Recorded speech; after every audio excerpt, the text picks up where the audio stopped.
네, 이제 그 다음 다른 여러 가지 순열 중에 중복 순열에 대해서 알아보도록 하겠습니다. 교과서는 13페이지 펴시면 됩니다.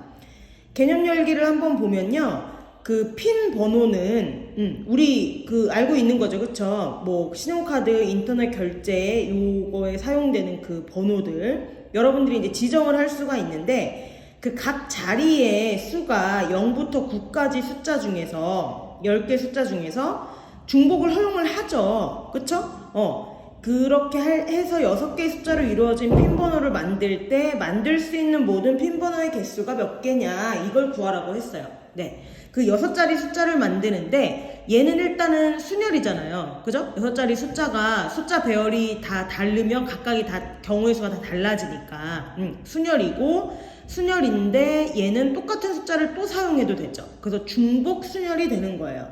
그러면은 지금 여기서 얘기 나온 것처럼 이 6개 자리에 넣을 수 있는 숫자가 처음에는 몇 개? 0부터 9까지 10개. 근데 두 번째 숫자도 우리 왜 앞에서 5명을 그 5명 중에서 3명을 뽑는다 이렇게 할 때는 첫 번째 5개의 경우의 수지만 두 번째는 4개의 경우의 수잖아요. 왜냐하면은 앞에 한 명 뽑았으니까 그 뽑은 애를 또 뽑을 수 없으니까. 근데 지금은 0부터 9까지를 중복을 허용해서 사용할 수 있기 때문에 첫 번째 자리에 10개의 개수가 10개 경우의 수가 생기고 두 번째 자리도 10개 경우의 수가 똑같이 생기는 거죠. 그게 차이점이 있는 거예요. 중복 순열이. 그리고 세 번째 자리도 똑같은 이유로 10개, 네 번째 자리도 10개, 다섯 번째 자리도 10개, 여섯 번째 자리까지 10개의 경우의 수가 되죠. 그래서 10을 6번 곱한 10의 6제곱승 이게 전체 생길 수 있는 모든 핀번호의 개수가 되죠.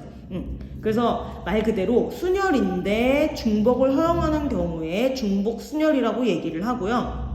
기호로는 파이라고 써요. n 파이 r n개 중에 r개를 만드는 거. 그래서 지금 같은 경우는 몇 개를 가지고 숫자 10개를 가지고 6자리를 만드는 게 되겠죠. 그쵸?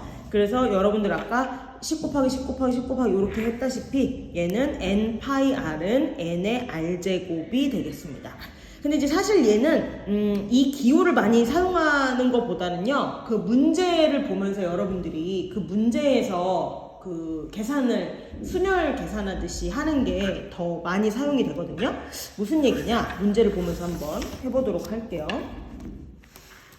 자, 예를 들어서 이제 이런 거예요. 그 수수료 확인하기 같은 경우에 5명이 가위바위보를 할 때 나오는 경우의 수는 이랬는데 5명이 가위바위보를 해요. 그러면은 한 명당 그 그러니까 한 명 지금 보세요.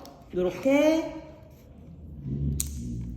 자, 5명. 첫 번째 사람, 두 번째 사람, 세 번째, 네 번째, 다섯 번째 사람이 있는데 얘네들이 가위바위보를 하는 거잖아요. 그럼 이 사람도 어떻게 낼 수 있어요? 가위바위보 3가지를 낼 수 있고 두 번째 사람도 가위바위보 3가지를 낼 수 있고 세 번째도 3가지, 네 번째도 3가지, 다섯 번째 사람도 3가지. 그래서 얘네들을 다 이렇게 곱하게 되겠죠. 그럼 결국에는 3의 몇 제곱? 5제곱이 된다는 거예요. 그냥 이렇게 이해하는 게 훨씬 여러분한테는 더 쉬울 수 있거든요. 네, 요렇게 한번 생각을 해보세요. 자, 그럼 얘도 문제 3번도 오지선다형 문제 3개가 있는데 각 문제의 답을 하나씩 임의로 고를 때 고를 수 있는 모든 경우의 수는 그랬어요. 문제가 3개이기 때문에 3개의 번호를 뭐 1, 2, 3번을 뽑는 거랑 뭐 3, 3, 3을 뽑는 거랑 뭐 이렇게 그 순서에 따라서 경우의 수가 달라지기 때문에 얘는 순열이죠. 근데 아까 얘기한 것처럼 그 오지선다형 문제는 앞에 거에 1번에 3번을 뽑았다고 해서 두 번째에 3번을 안 뽑아야 되고 이런 건 아니잖아요. 그러니까 중복이 돼도 상관없는 거예요. 그럼 이런 경우가 중복 순열이라는 거죠.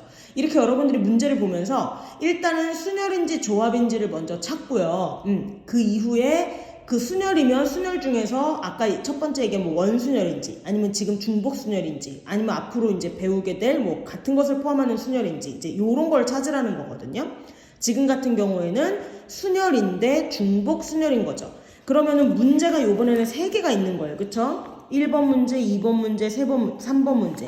그런데 답이 오지선다형이라고 했기 때문에 답을 고를 수 있는 게 5가지가 되는 거죠. 1, 2, 3, 4, 5번 보기 중에서 고른다는 거예요. 그러면 첫 번째 문제도 5개 중에서 하나 고를 수 있고요. 두 번째 문제도 5개 중에 하나 고를 수 있고 세 번째 문제도 5개 중에 하나 고를 수 있죠. 그래서 얘는 5의 세제곱이 답이 되는 거죠.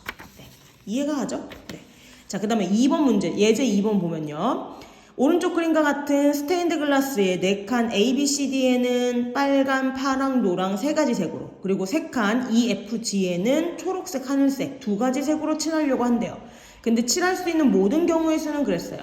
근데 한 칸에는 한 가지 색을 칠할 수 있고 사용하지 않을 수도 있대요. 그러면 이 얘기는 뭐냐면 그냥 A, B, C, D에는 빨, 파, 노 이 3가지 중에 아무거나 하나 색으로만 칠해도 된다는 거잖아요. 사용하지 않는 색이 있을 수 있다 이 얘기는. 그죠? 그리고 EFG도 마찬가지로 초록색, 하늘색 2가지 중에 어떤 걸로 그냥 칠해도 된다는 거예요. 자, 그러면 A에 얘도 똑같아요. 자, A에 칠할 수 있는 경우의 수는 몇 가지? 3가지. 그리고 B에도 칠해야 되겠죠. B는 몇 가지? 똑같이 3가지.